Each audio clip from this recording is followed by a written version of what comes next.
একটি সুখবর দিয়ে শুরু করি। সেটা হচ্ছে যে গত এর আগে যে আবহাওয়া পূর্বাভাসে আবহাওয়া অধিদপ্তর থেকে বলা হচ্ছিল যে 7 দিনের একটি পূর্বাভাসে বলা হচ্ছিল 7 দিন ধরে সারা দেশে ঝড় বৃষ্টিপাতের সম্ভাবনা রয়েছে। আজ আবহাওয়া অধিদপ্তর থেকে বলা হচ্ছে যে এই ঝড় বৃষ্টির বাড়তে পারে আগামী 10 দিন পর্যন্ত। এই ঝড় বৃষ্টি তারপরে হতে পারে, তারপরে হচ্ছে আবার তাপপ্রবাহ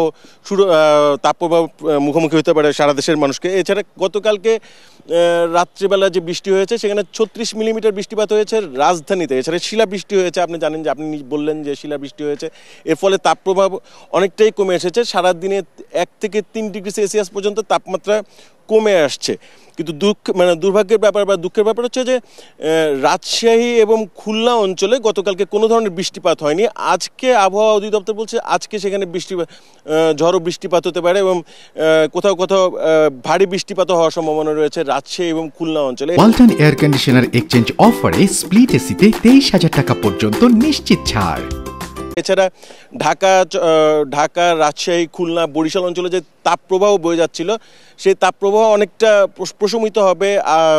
আগামী 10 দিন পর্যন্ত একটু স্বস্তির থাকতে পারে, কারণ বৃষ্টিপাত হওয়ার সম্ভাবনা রয়েছে এই কারণে। আর আবহাওয়া অফিস থেকে বারবারই সাবধান করে দেওয়া হচ্ছে যে বজ্রপাতের একটি ভীষণ সম্ভাবনা রয়েছে। বজ্রপাতে গতকালকেও আপনি জানেন যে সারা দেশে 9 জন মারা গেছে এবং এই আকস্মিক বজ্রপাত হওয়ার সম্ভাবনার কারণে কথা বলছে আবহাওয়া অধিদপ্তর। এবং এই ক্ষেত্রে সাধারণ মানুষকে সাবধানতা অবলম্বন করার কথা বারবারই বলছে আবহাওয়া অধিদপ্তর।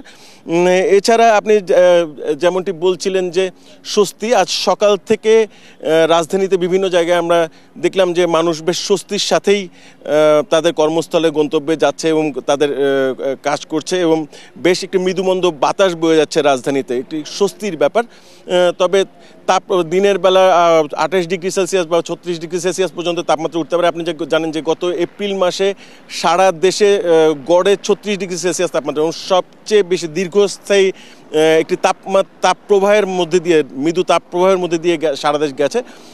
ফলে নিঃসন্দেহে সারা দেশের মানুষের মধ্যে একটু স্বস্তি নেমে এসেছে। রাজশাহী এবং খুলনা অঞ্চলের মানুষ যদি আজ কিছু বৃষ্টিপাত হয় তাহলে সারা দেশই কিছুটা শীতল হবে বলে জানাচ্ছে আবহাওয়া অধিদপ্তর। তবে আবার ওই কথাই সাবধানতা অবলম্বন করতে বলছে সবাইকে।